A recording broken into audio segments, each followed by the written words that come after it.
Hey, coming in with a little rod wave, cold December on this warm, it's pretty warm tonight, isn't it? It is. A warm, what is it, not January, what am I thinking? June 9th? 9th? June 9th, I think 2023. So. Who's the voice in here? That's Chandler Cole. Chandler Cole, and welcome. I'm doing Rod Wave. Back in studio. Absolutely, man. I appreciate you. It's been a while. It's been a while. Now, you came back on the old The Other People's show. Throwback. Yeah. I'm an OG. I feel like, I don't know how far your show goes back, but I feel like pretty long ago. Yeah, so, it's 2017.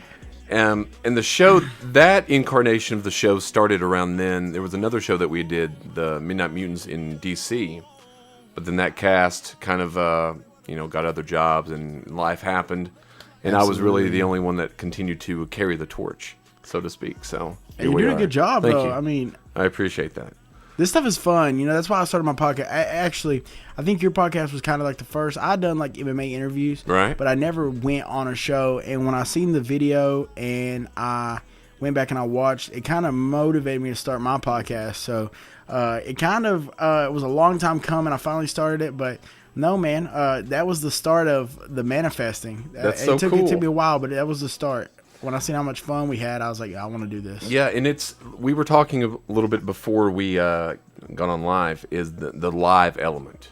Oh, yeah. Is, like before, when you'd messaged me, because I got a couple of different devices over here, so you'd messaged me, and that usually, I would have the door unlocked or something, not to let anyone in, but some festivities were going on. Yeah. So when you messaged that, I went ahead and went to a song, took off dashing down there, unlocked it, came dashing back, and I was like, this is live radio.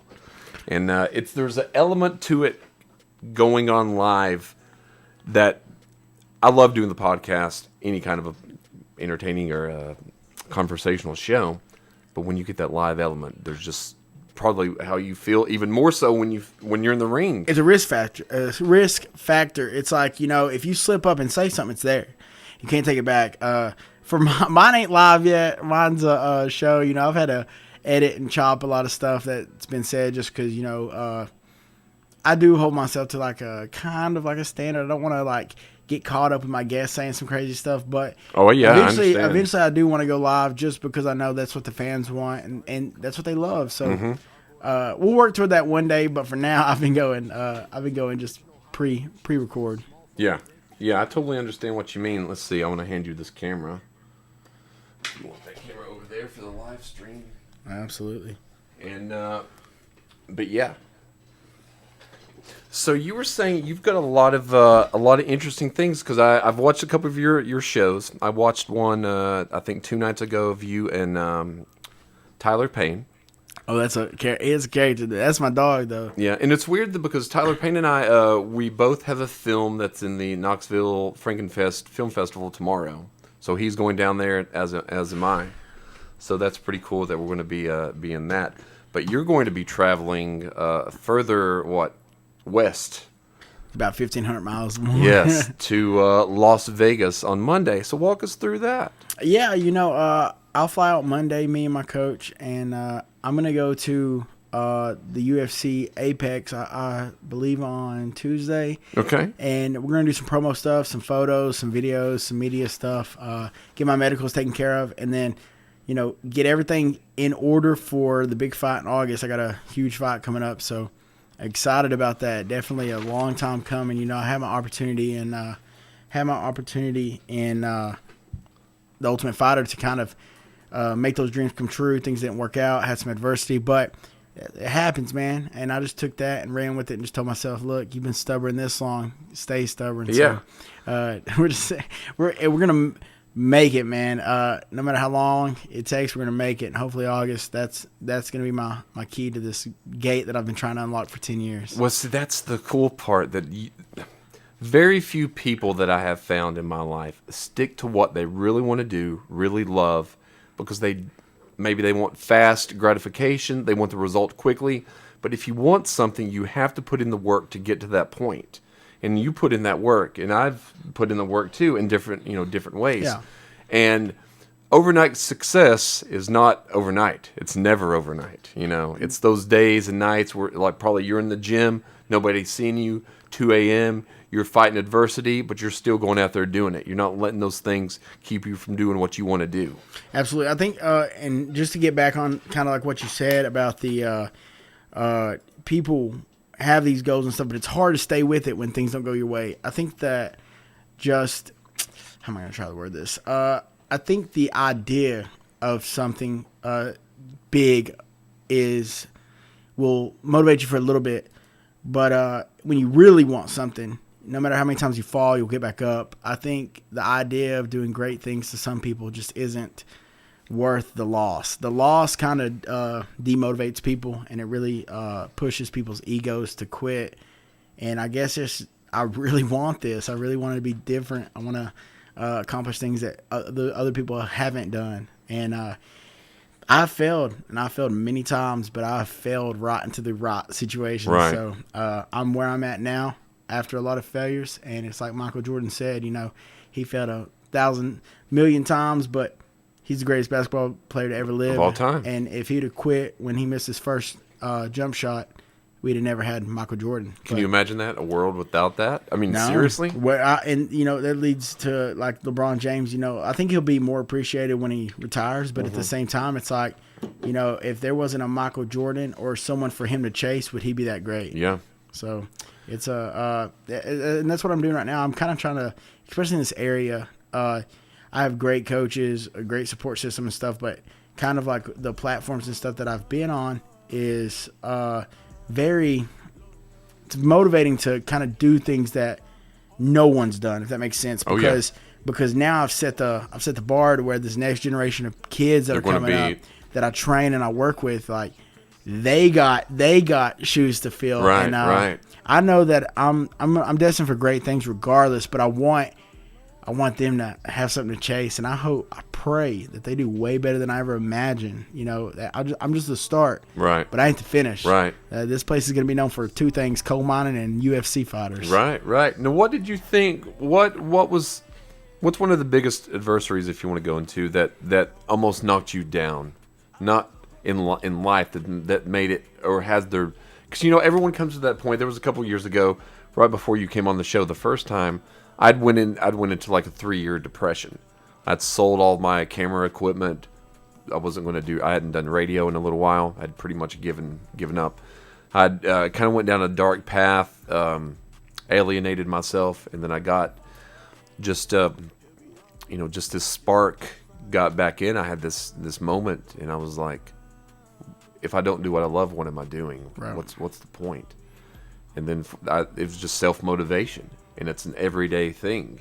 And that's what it is with you. You think about it every day and chasing that every day. So what was something that one of the hardest things you may have had to overcome to, when you overcome it, you're like, now nothing can stop me. I'm unstoppable. It's crazy you say that. 3 years ago, during COVID, in 2019, I fought in November of 2019, and I got beat. I got dropped. Dude beat up on me. I mean, it was a scary loss, because for my at the time, my baby mama, that was my girlfriend at the time. Right. Her watching me get hit like that really put like a different type of fear in her. Like she thought that I was, hey, like, are you thinking about quit? And like, how far are you gonna go? Because like I just watched you get hurt, and she didn't like that. And respectfully, so I mean, it's if someone you love's out there, you don't want to see him get beat up. And I didn't prepare right. I got so comfortable, man. I was used to being in very uncomfortable situations, so practice and training was so easy. Like going to practice was fun because everything else outside of practice was uncomfortable. It wasn't easy. And I'd kind of decided that I was going to retire. I was like, you know what? I'm done fighting. I don't know if I'm going to – how far can I go? I just lost. So I didn't know how far I could go. But I'd actually I went through the breakup with my baby mama. And when that happened, I was like, okay, if I can't fix my family, I need to fix my career. And you talk about depression and stuff. Like I went through that. And I actually talked about it on a lot of podcasts about how I've beat a lot of good people and I've been in a lot of big situations. But I think the best win I've ever had is overcoming, that mental battle with myself.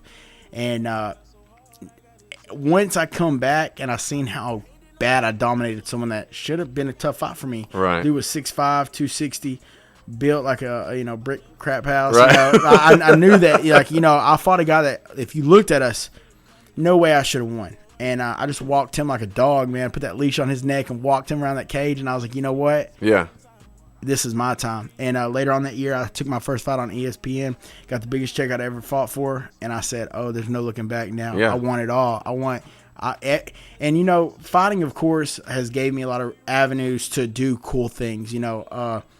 But realistically, I just know that I'm meant to do something special. I've always said that. I'm meant to do something bigger than the label that was put on me when I was a kid. You right. know, that kid from Riverview. Yeah. That mean ass kid from Riverview. Yeah. I knew that I was meant for good stuff, and I just know I'm meant to be special. And I luckily fighting has gave me an avenue to be special, and I've got to do a lot of things. So just overcoming everything I had to in 2020, and now looking at what all I've done so far, I just know it's just I'm all in. Right. I literally am all in. It's not if, but when. Yeah, I quit my job. I was working at the prison, and that was a mentally draining job. Yeah. Now, talk about that for a moment, because there's a couple of people that I know that they've went that route, and I've never spent any time in a prison or anything, but it does seem like a place that you would have to mentally prepare for every day going in. Absolutely. And this would probably be a good time to do this. I've been very bitter at the prison because of a situation that I had that I asked them to handle, and I was told basically like, suck it up. And I had for the last year probably talked down on them, but there's a lot of people there that have looked out for me and have done really good supporting me and stuff. And I think when I go out and I mention the prison and I say and I speak their name, right. It puts a stamp on all of them. There's a lot of good people that work up there, and there's a lot of good people that want to see Chandler Cole do good. Right. And I think that's one thing that I kind of regret, man, over the last year is just really bad-mouthing them just because, do I ever want to work there again? Absolutely not. Did I get proper help when I needed it? Absolutely not. But at the same time, it's like there's a lot of people there that I know that really want to see me succeed, and that's all I can ask for out of people. Right. But no, it's a mentally draining job, man, on both sides. Like I said, you have your great people, but then you have your turds. Right. If you work with a turd, and then if you work with a turd that's just a sorry worker, man, and then on top of that, you're working in the pod, you have turds that are just human beings that just want to see you work all night. I mean, it can cause for a very mentally exhausting night. I was on night shift, so when you got people starting fires and stuff in the vents and smoking up the pods and people popping the tray slot, people popping sprinklers, it was constantly stuff. And I've seen a lot of things that normal human beings probably will never see. Yeah, and probably wouldn't want to see. Wouldn't want to see. I won't go into detail just out of respect for up there, but and just for the people up there who's going through those mental battles too. Even though they're inmates, I still respect, stuff like this. Because it's a life. It is a life, man,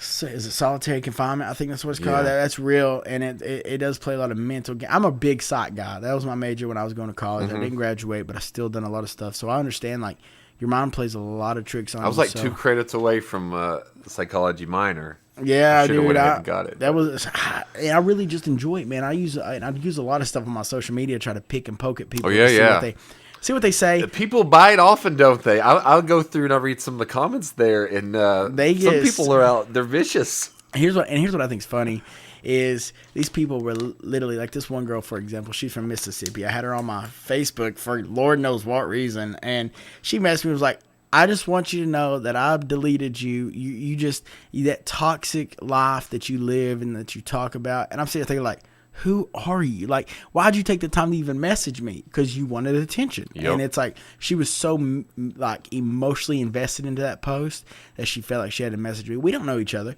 but that's how emotionally invested she was. So at the end of the day, who won? The guy that was playing the games or the female. Would she fell right into what you set up? Exactly. And if someone feels and you like, even say on there that you're that you do it sometimes. I don't hide it. No, I don't hide it. I don't. Not And at like all. these people, and I hear all the time, "Oh, you're sexist." I'm like, man, I love women, and women love me. Like I say that all the time, but they get so bought up into it, man. But they hate that, don't they? if you don't have Chandler Cole on Facebook, you better follow, because I be dropping bombs every day. I drop the best stuff every day, and I enjoy it. I enjoy to see how a majority, the truth behind it is I like to put posts out there, and I like to see what the majority really feels. Yeah. And I'll tell you, and if I post something on there and people take up for something, depending on how many messages I'll get private, is how a lot of people truly, if I get about 10 messages private that says, hey man, what you put on there makes sense, but I can't post because of how people, because it's cancel, because it's cancel culture that we live in. When I post that stuff and I get about 5 to 10 messages, a lot of times I'll lean to that side because I understand why they don't post. Yeah. For me, I'm not.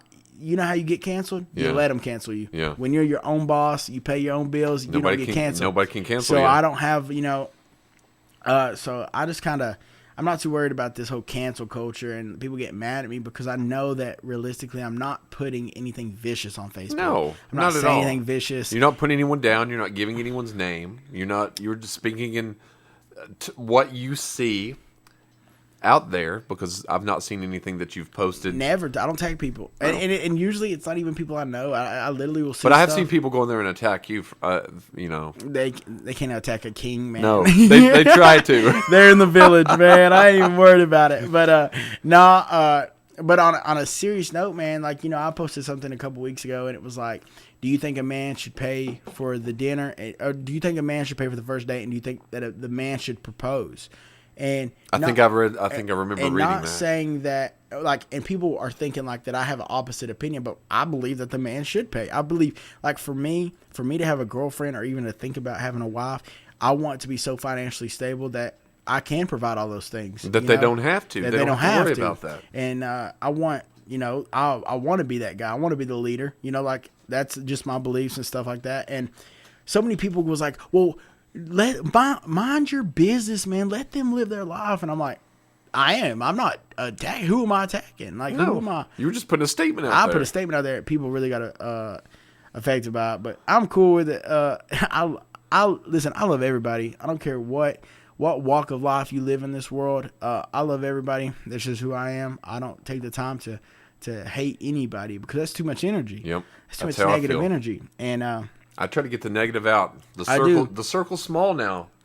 Mine too, man. Because the smaller circle, the less toxic people you can have in there. The less toxic people, the more focus you can have to get what you want to get done. I tell you, the best thing I ever did for my own mental health was it's been 3 years.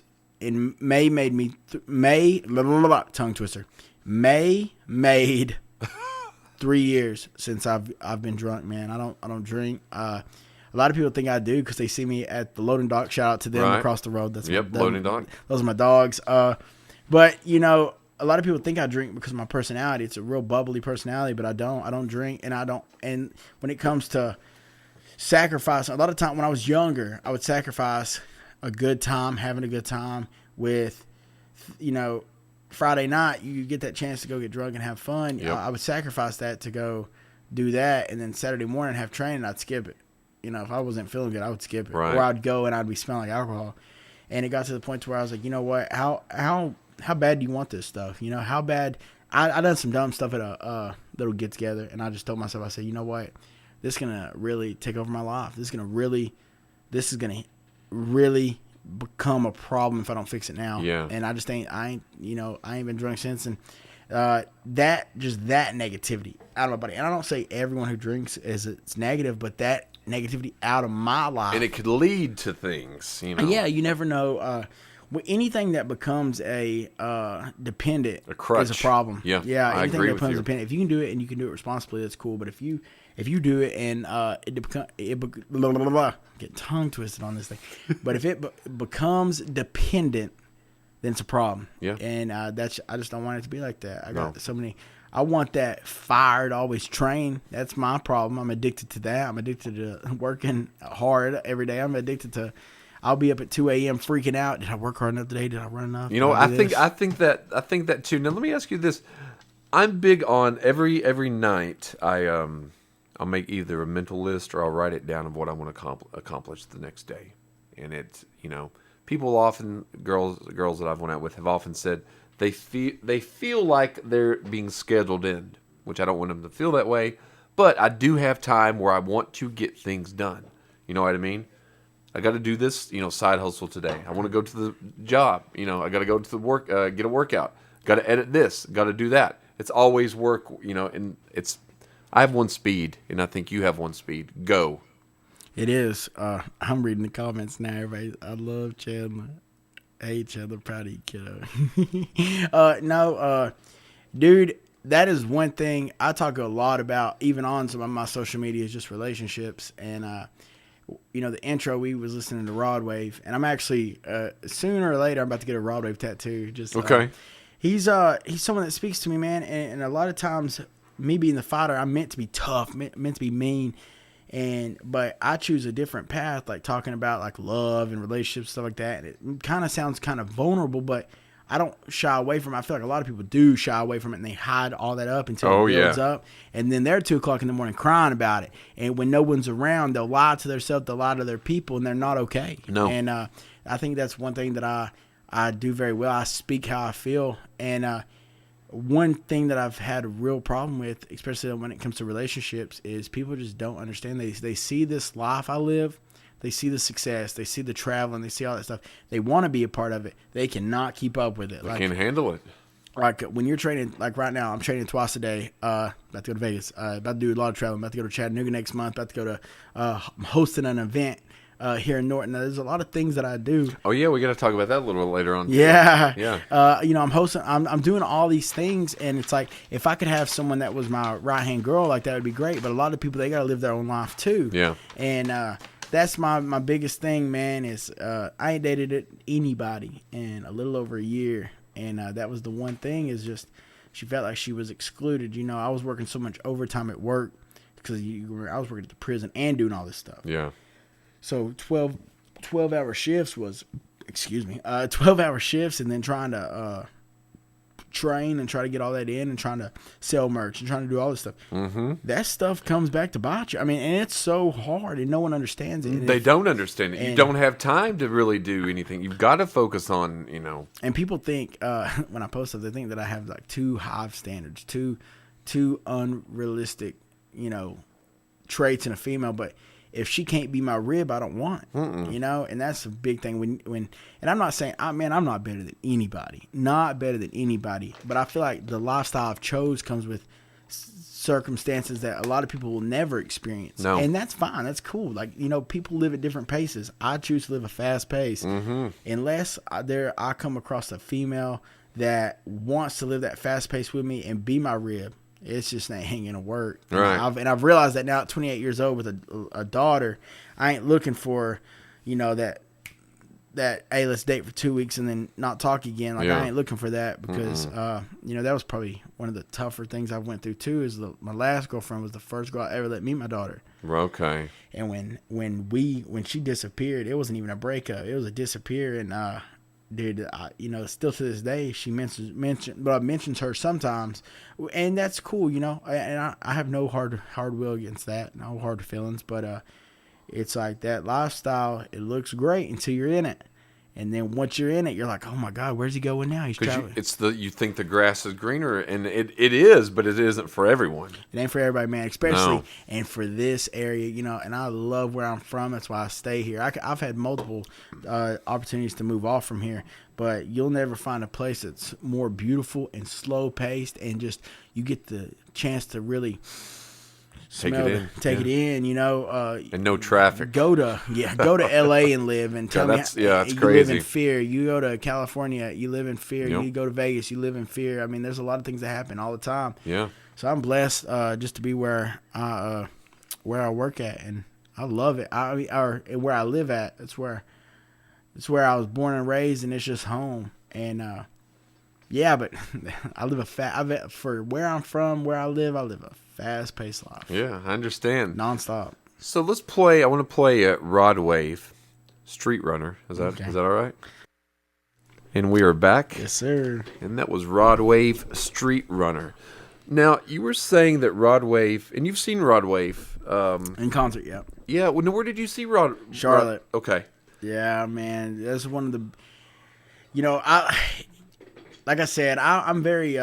I come off as very vulnerable about how I feel about life and just like, a lot of the stuff I've been through. And I talk a lot about my relationship, my past relationships and stuff like that. But he kind of brought me out of this funk last year when I was really feeling like, man, I didn't get this UFC contract.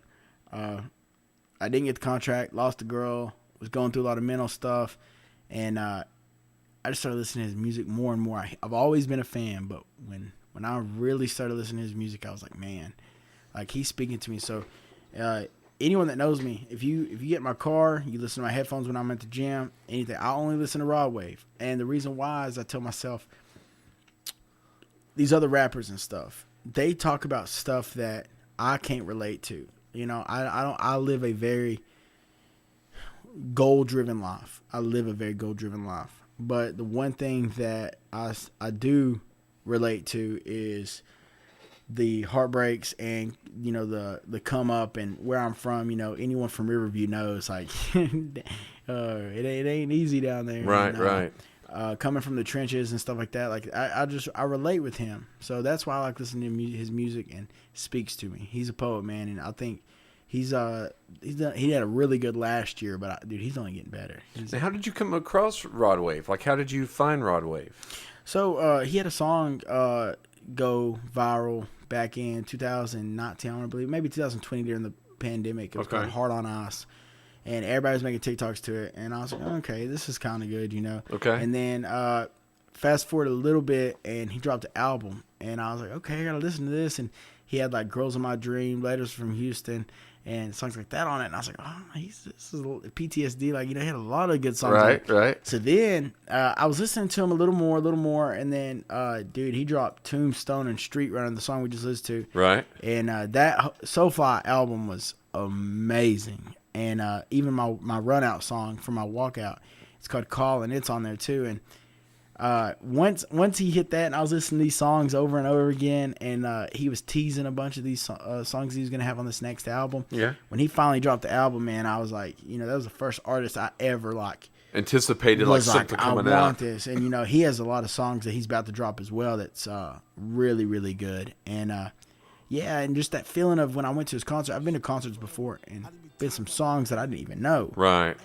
But when I went to the Raw Wave concert, it felt good to be in an arena with everyone who knew the songs, who was singing with me. That was I saw I think you made a snap video of it, and it was like packed. Everybody was singing every word. Dude, looked like a great time, like a really good time. This song right here, dude. Oh my gosh, the beginning of it. Oh, this is my run out song. Okay. So I'll let you listen to the beginning of it. This, talking about, coming from the trenches and stuff. Right. I was broken down at the bottom, hard to believe in me. Never say forever if you gonna give up so easily. Scared to be alone, I left because you kept on leaving me. Went and chased my dreams and see my soul that you couldn't see in me. That verse right there is everything.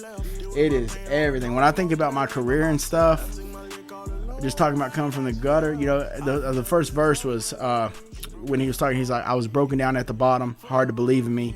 Never say forever if you're going to give up so easily. And he's like, scared to be alone, I left because you kept on leaving me. Went and chased my dreams, I saw myself that you couldn't see in me. And when he speaks to me, and I hear that, that's my walkout. Because, a lot of people, and not just talking about girls either, I'm talking about a lot of people want to be in that lifestyle, but they're not willing to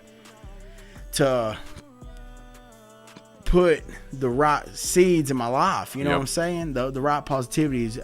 Hey man, you want to go, go to the club, blah, blah. No, I don't. I think a lot of people waste their time on things that don't benefit their life or anybody around them. And I'm not saying that going to a club is that, because I guess you can go and have fun. That the club scene is not my scene. I've done it in the past. I've been very unfortunate to experience a lot of young deaths that made me realize that you don't have time. Yeah. I just lost someone, super close to me recently, who was my worker. She she worked for my production company with filming and taking pictures and stuff, and she was my right hand man. And we were supposed to go film the week before my last fight, and I get a phone call or I get a message says, "Hey man, what happened to Anna?" And I said, "What are you talking about?" And they said, "She was killed in a car wreck." That's how I found out. Yeah. And dude, it tore me. It still tears me. Yes. The 7th, Wednesday, was her birthday. I saw where you had posted. Yeah, dude, and and I've been kind of. I'll post videos and stuff like that, but I've tried not to talk about it too much, just because it's like I know the goals that I had, and I'm so driven right now to say, hey, like, not even on the fighting side. I'm talking about like even my production side. Right. It's like all these things that I told her that I was gonna do. She told me that she believed in me, and I work in silence when it comes to stuff like that. You know what I'm saying? Yeah. And I'm still getting over. I'll never get over it, but I'm still dealing with that every day. That was back in February, and I've seen a lot of young people. Times come short, man, and you don't have time. You think you have time, and you take this life for granted, and I just don't want to take it for granted. No, because time's the most valuable thing that we have. You can never get it back. Exactly, and I'm trying to. If I was unfortunate enough for something to happen to me, God forbid something happened to me, soon, I still think that people would look back and be like, he was a hustler. He really did his thing. He really, worked his tail off, and that's what I want to be remembered for. Is when this is all said and done, and they shut that door, I want people to be like, I want it to be talked about 100 years from now. Yeah, that's I understand. That's the goal. So I want to squeeze out every bit of life that I can from this life. Yeah. Because we only get one. You know what I mean? We only get one. I like Rod Wave. I had not heard of Rod Wave before you had started playing him, when I've seen your social medias. So I've actually checked out some of his songs because of you. So thank you for that.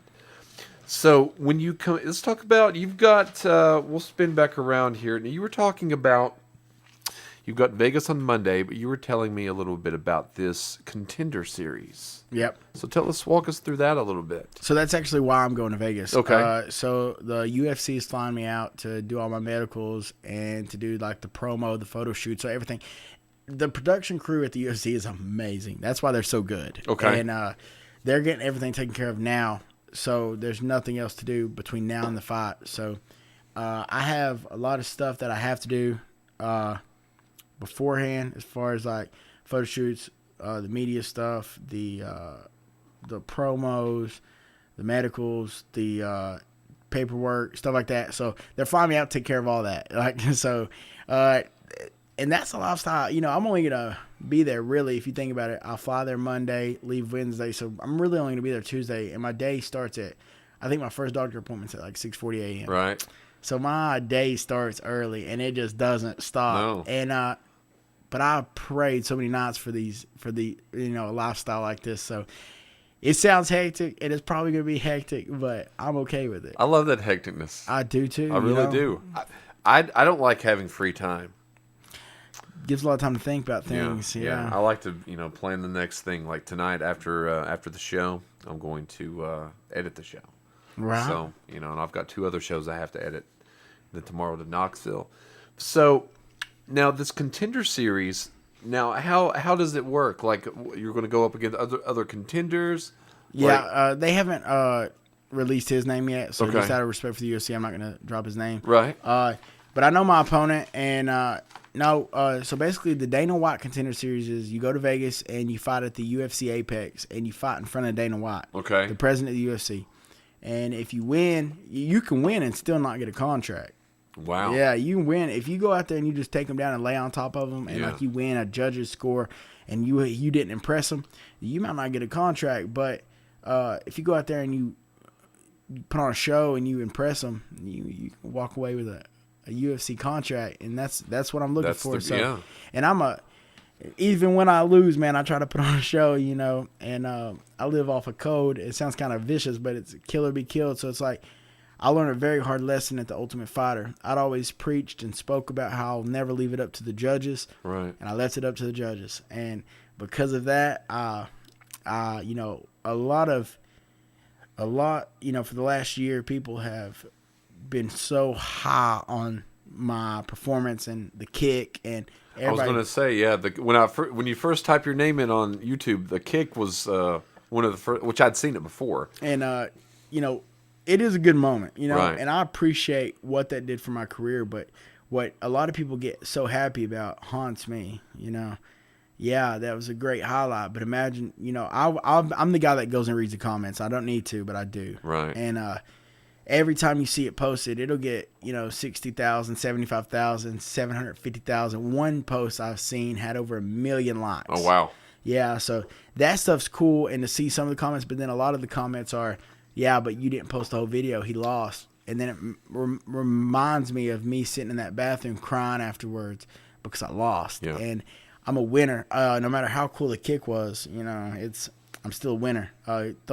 If I'd have not thrown the kick and won the fight, it'd have been a lot cooler. Yeah. So definitely. That's how I look at it. And I just wish I'd have won. Right. Well, when you let me ask this, because I've always wondered. Now, do you personally know some of these opponents or no?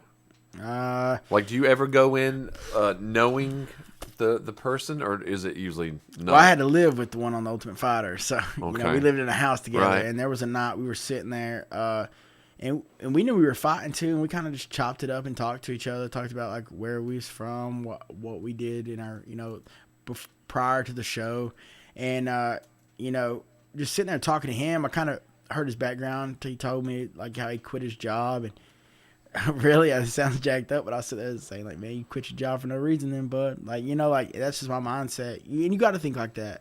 I got a little girl to feed, so whatever adversity and stuff that you've went through to put you in a good situation, I don't care. Like, that's not my business. Like, you did, for me, it's like, I know what all I do and what all I sacrifice for my dreams. So if I tell you and you still beat me, you still going to go feed your family just fine. Right. So I look at it the same way, man. I'm trying to make these mamas mad at me.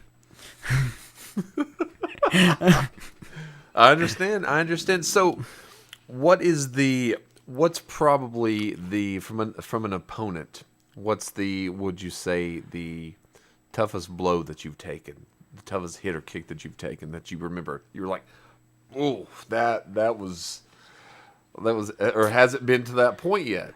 I ain't never been hit in it.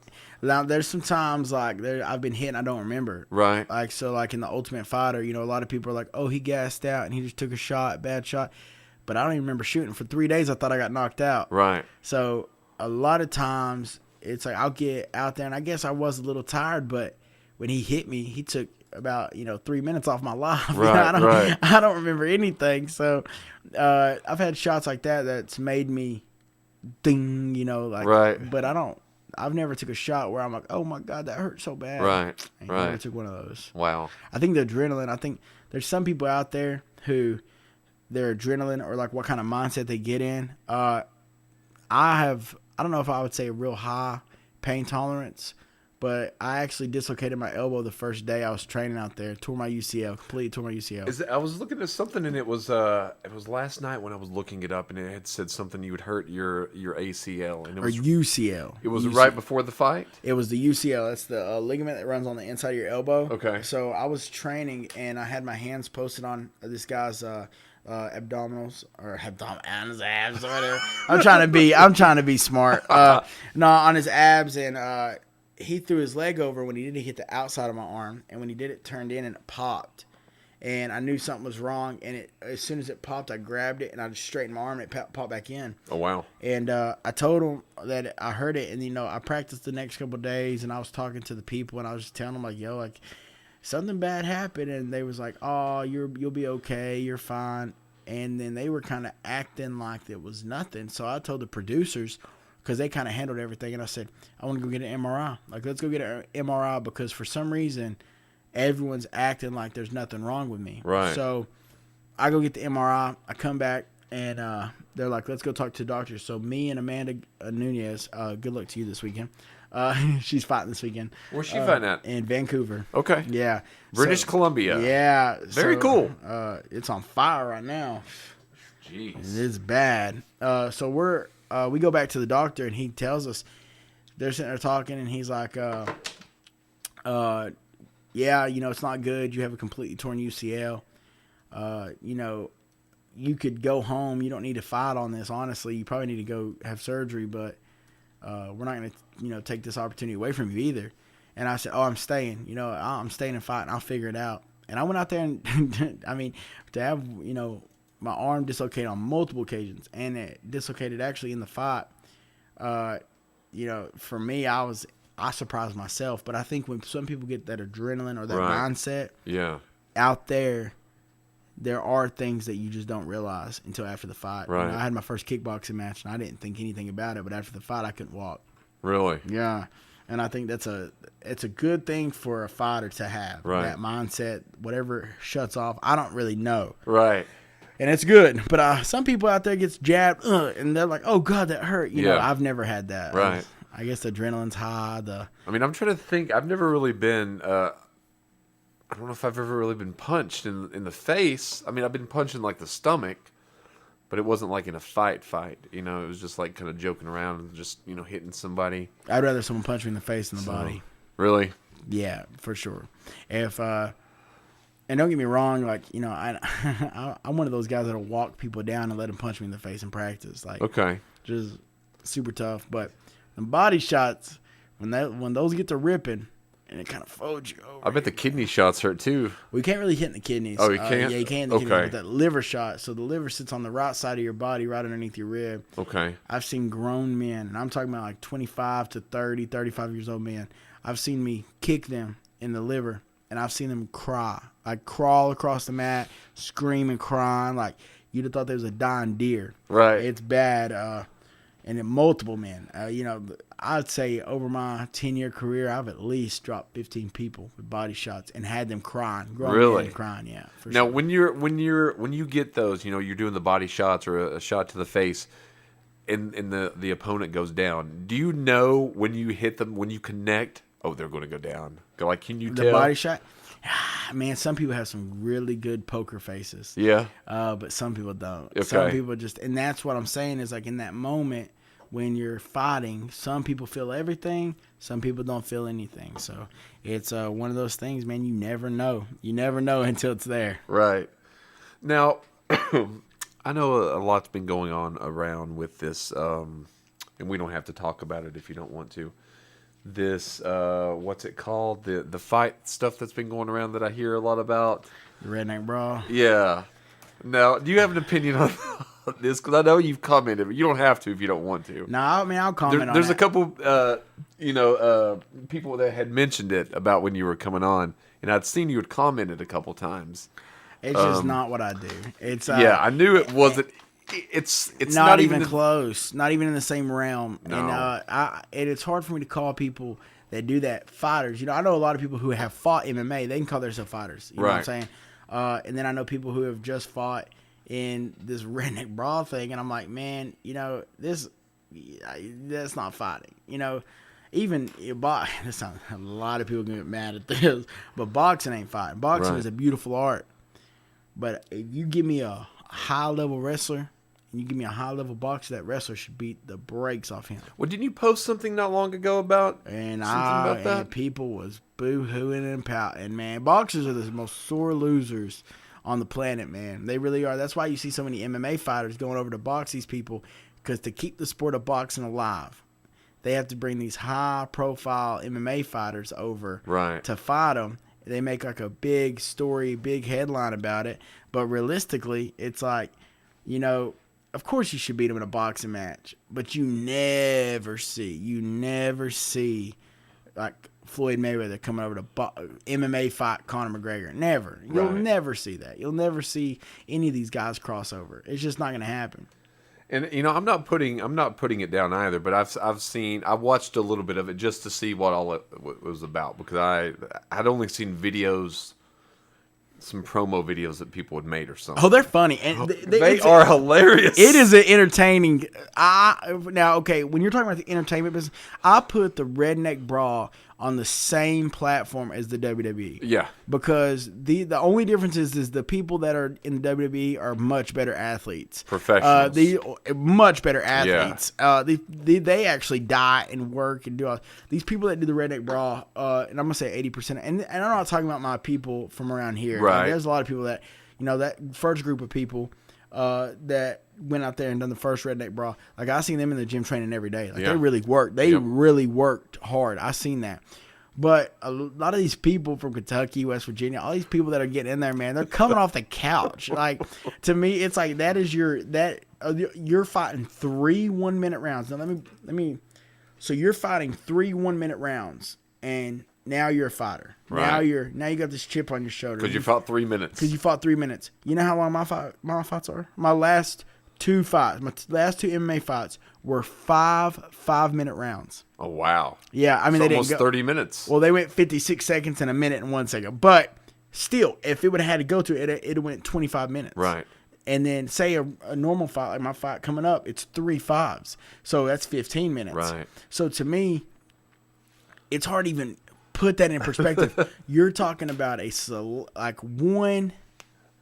very limited skill set. Yeah. Just your hands for 3 minutes. And these people are gassing out, or these other people who have to do everything. We got to do jiu-jitsu, got to wrestle, got to kickbox, got to box, got to do all this for 15 minutes. Dude, like, and that's why when people tag me and stuff, I'm like, man, stop tagging me that Joker stuff. Like, yeah, if I wanted to do something like that, I would call Vince McMahon up and say, hey, do you have a spot open at the NXT? And I would go down there and do that. But I just thought I would bring it up because I knew that several people had tagged and I'd seen and you could tell I get like kind of riled up about it, man. Just and I'll tell you another thing that kind of blew my mind is people love violence, no matter what they like, whether it's fighting, whether it's football or anything. But when you add that goofy feel to it, man, they love it even more. Oh my goodness, I watched it, part of it because it was, I guess, pay-per-view. Yeah. Now I didn't buy it or anything, but I watched a few minutes of it, and it was entertaining. I will say that.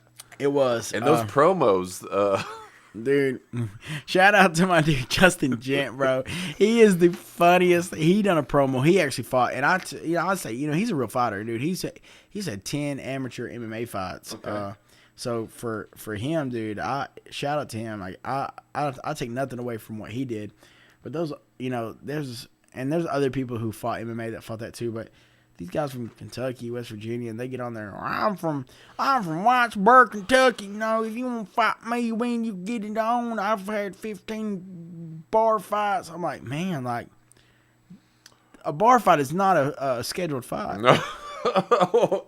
Have you ever been in a bar fight? No comment. Okay. No comment. Just thought I would ask that. No comment. Of course not. Okay, I didn't think so. But yeah, I did see somebody on there. They did a promo with like a lawnmower or something. And the lawnmower was running, and you could barely hear what they were saying. But just looking at them, I was like, "Who is this?" I seen a guy picked up a big aluminum can, and he headbutted it a couple times. And he goes, "I'm crazy." And I was thinking, you just headbutted that thing so hard, and no doubt you're gonna gas out. You're gonna gas out. Oh, that's hilarious. I tell you the people I feel sorry for. Before we move on, please. My bad. I didn't mean to cut you off. No, you're good. The people that scare me, man, is so I've done some mathematics on the guy that hosts it, and not throwing a jab at him, but there's a certain type of crook that does, and I'm not saying he's a crook, but I'm saying like when it comes to hosting things like this, right? So he sold out 2 venues, right? Right. $20 a pop. Both venues had 6,000 people. $20 a pop. That's $120,000. So once you pay 26 fighters $500, and because if you lose, you don't get nothing. Right. They don't pay for your hotel. They don't pay for your blood work. They don't pay for none of that stuff. So it's like he's walking away with $107,000 a show. Wow. And he's done 2 of them. And these fighters are walking away with $500. And if it's not for them, what do you get? You could pay them $1,000, but realistically, they're amateur fighters. They're not even supposed to be getting paid. Right. So technically, that's against the rules, but they still let that go. They let that slide, and it's literally they're taking average Joes who do not train. And here's where it doesn't sit right with me. You get these older. So realistically, I mean, when you're talking about like health and people, right, and the way people are structured, men and women are physically like just the anatomy of a woman and the anatomy of a man completely different. Completely different. Yeah. You take these women who are, older, like up near 40, and you get them fighting each other, and you got them gassing out, and like you're really getting them punching each other in the face and stuff like that. And it's like, if say this woman gets a brain bleed and she dies, and not saying it can happen, but she could have a heart attack in there, and these are people coming off the couch, not people who train. These are people who coming off the couch. And probably have probably a lot. I'm not saying all, but some probably have drank on the way to the event. Yeah, and it's like when that stuff happens, man. How it's all fun and games. These promos are awesome until you get someone who dies who put $107,000 in someone's pocket. Yep. And it's like, for me, it's like, I had really thought about doing a show like that. I really thought about it, and I was like, I'm gonna call it the Cold Down Throwdown, and I really thought about it. But then I said, you know what? It'd go against everything that I've ever that you stand for, that I stand for, and I won't. But eventually my goal is I want to host an amateur show, but I want to put the fighters that we train, fighters locally that have fought before. I want to put them on in that Eastern Kentucky and that Eastern Tennessee border. Right. I'm gonna bring them in, maybe do a show like at UVA Wise. Man, I fought there back in the day.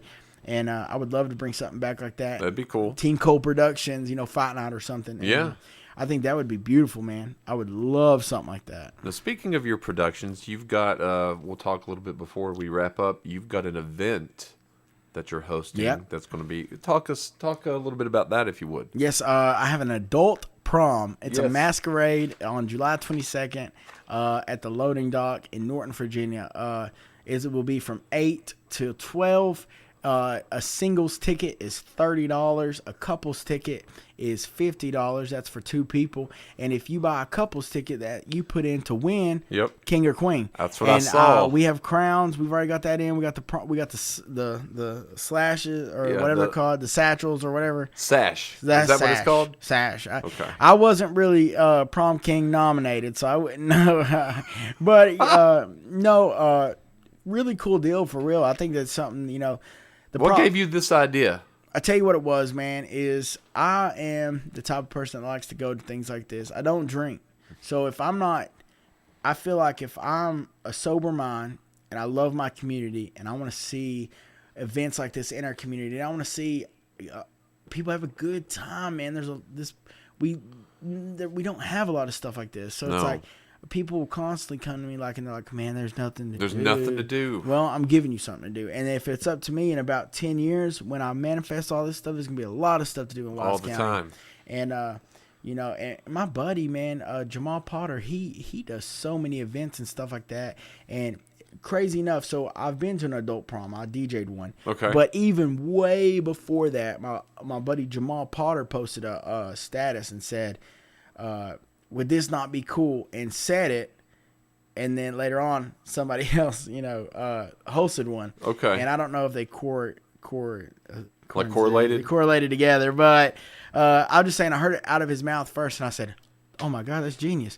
A couple years later, I'm in a position to where I can host one. Right. I'm mature enough. I don't drink, and it'll be a party for me. It'll be fun for me, but I can organize it and do all this stuff because I'm a sober mind. I'm not going there to get drunk. I'm going there to give people a good time. And have a good time, yeah. That's the number one You're presenting goal. a good time to the community. And I'll be DJing, DJ Cole on the stick, or not the sticks, but the oh my God, I'm thinking of a drummer on the controller. That's what I'm gonna call it. I don't know, really know what to call it. But anyways, it's gonna be a good time. Now, I've seen a couple times when you've went live doing DJing, so it looks like it's been fun. I enjoy it, man. I enjoy just. What got you into that? Just love of music? No, my buddy Jamal Potter. I was his first employee ever. Okay. For J Great Entertainment, he took me to a gig, and when I showed up, I'll never forget. At the time I really didn't have a good job. All my money was going to bills, and he was like, "Hey, do you want to go with me?" And I was like, "Yeah, cool." So I went to a gig, and when they come up and said, "Hey, what do y'all want to eat?" And I said, "They're feeding us for free." And they fed us, dude. And I said, "Oh my God, I gotta do this more often." So every Thursday I would go with him to McAdoo's to eat, and just because I knew I was gonna get a free meal, man. I don't blame you. And dude, I went and ate and just had a good time with him. And I just told myself after that, I was like, you know what, I like this. So I remember one day we pulled up and he said, "Hey, I'm gonna let you put all this stuff together." And I said, "Huh?" He was like, "You've seen me do it, you do it." Now your turn. So I went in there and I was putting all the chords together, doing all this stuff, and I put it together, and then he said, "Would you ever want to do a gig?" And I said, "Yeah." So I went and I done a birthday party in Clintwood, and it went good. And dude, I just started DJing, and the more I done it, the more I picked up on things like the vibes and people. So like the best trait that I have, I think, not trait, but my genre of music that I think that I tear up, I kill it, is like the late 2000s, the 2006, like the T-Pain, the Lil Wayne, the Drake, like that's my favorite era. And that was a great era. Sean of music. Kingston, like I have a whole playlist of stuff. Sean Kingston. Oh my God, have you ever heard that song "Take You There"? Yes, that's a good one. Yes, so I'll mix like "Take You There," like "Whatever You Like" by T.I., "Kiss You Through the Phone" by Soulja Boy. Like I throw all those together, man, and it's like so many people that I DJ in front of. Those are songs they ain't heard in years. Right. So when they start singing it, they love it. Because it's bringing them back. It's bringing them back. And that's another thing, man, is like, I'll take you down memory lane, and you'll be like, oh my gosh, I ain't heard this in forever. And I forgot that existed. Dude. Dude. And that feeling is great. And I owe a lot to Jamal for even getting me involved in this, for real. I know he made a post about being thankful for me, but man, I knew I was an entertainer. I didn't know that I could entertain in that way until he put me behind the speaker. Before he put me behind the computer, before he, let me use a controller. So I just went with that and ran with it. And I just love doing that. That's just like, that's the calm in my storm. I live such a hectic life that that's just a very fun thing for me to do in my downtime. So you really hadn't, before that experience with him, hadn't really thought about going into doing it? Never. I never wanted. I was like, man, I'm broke right now, but fighting's gonna make it. And I didn't know it was going to be a 10-year journey. I just knew that I was too stubborn not to do it. I was too stubborn to. No safety net's the only way to go. When you have a destiny that you're trying to fulfill, you can't have a second option. Oh, dude. Well, so, going back to, and I'm not trying to go back to it, but that's kind of why I was working at the prison. I was so scared. Like, hey, I got a family now. I need something with insurance, constant money flow. I need something or I'm not going to make it. And I think the only reason I ever started working there was because I didn't truly believe in myself. And then once I quit and I really started believing myself, things started opening up for you. Man, I'm a walking testimony, man. It just takes, be stubborn in this life. Just be stubborn.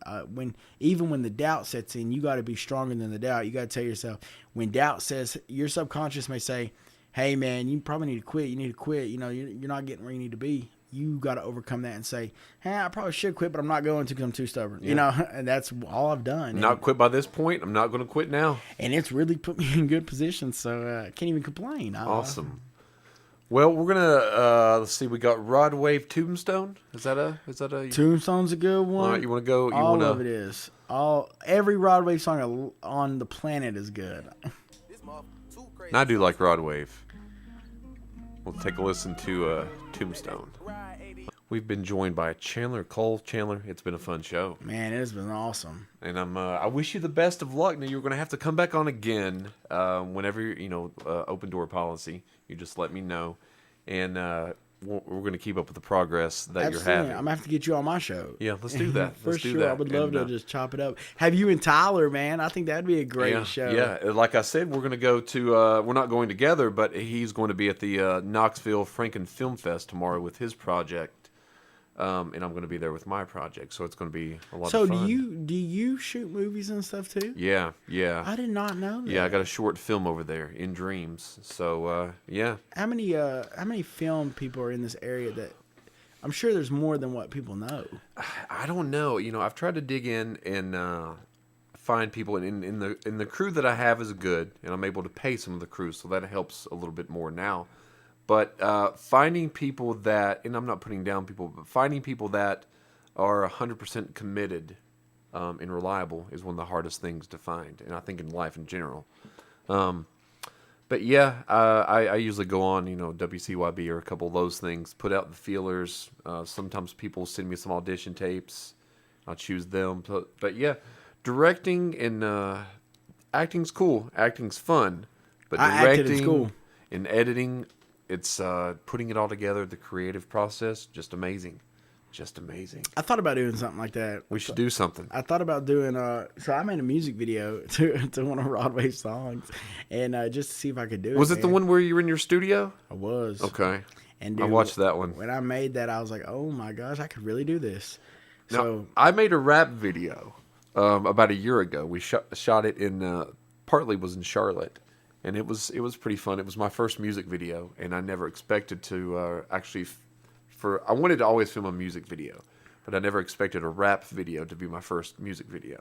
So that was kind of cool. I kind of want to drop a song, brother. No joke. Just because when I was a kid, man, I used to write poetry all the time, and I just think that I think I could write. I think I could put together a song. I really do.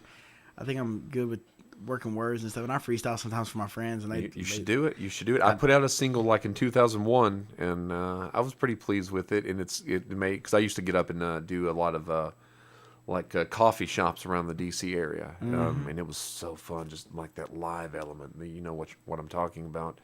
And I miss that. It'll be good. You should definitely. I just don't know what software to use, man. Because of course I'd want it to sound good. I have the setup at my house. But I definitely want it to sound amazing. Yeah. I don't want it just to be like another song. But we'll see. I definitely want it to be good. Anything I do, man, I want it to be good. So I don't want to. I want it to be produced right, I guess. And I guess that's not my avenue. So once you learn though, it's amazing. It's kind of like working like video, man, like Premiere. Like, do you use Premiere? I use Premiere. I've used iMovie. I do Final Cut Pro. I'll tell you one. So I'm really close friends with the people at the Ultimate Fighter, like right? The producers and stuff. And man, he scared the crap out of me. So he was sneaky. Man, he about got dropped. So I'm really good friends with the people that was the producers at the Ultimate Fighter. Like they knew it. I had actually shot them some of my sales pitches. Man, I was like, yeah, I do this, I do that, and like there were some things in the house. Like when I seen it, I was like, you look, guys, you need to like gravitate to that. It's gonna be good air stuff. And it's another good song. And they actually told me, they was like, dude, you're pretty good at this. And after that, man, they told me to use DaVinci. I've heard of DaVinci. I've heard of it. Did I hear it calling? All right, well, Chandler Cole, it's been fun, man. Man, it's been awesome. Thank you again. No problem. Thank you. I appreciate We'll do it again soon. Do you mind if I listen to this song? No, yeah. I love this song. We'll blast it. So, the Other People Show, WLSD 92.5. Check out all of Chandler Cole's social media: TikTok, Facebook, YouTube. What else do you have? The Instagram, Twitter, TikTok, Facebook, YouTube. All of it is at Chandler Cole MMA. So yeah, definitely check him out. Absolutely. Everyone, have a good night. Thank you, brother. Bye-bye.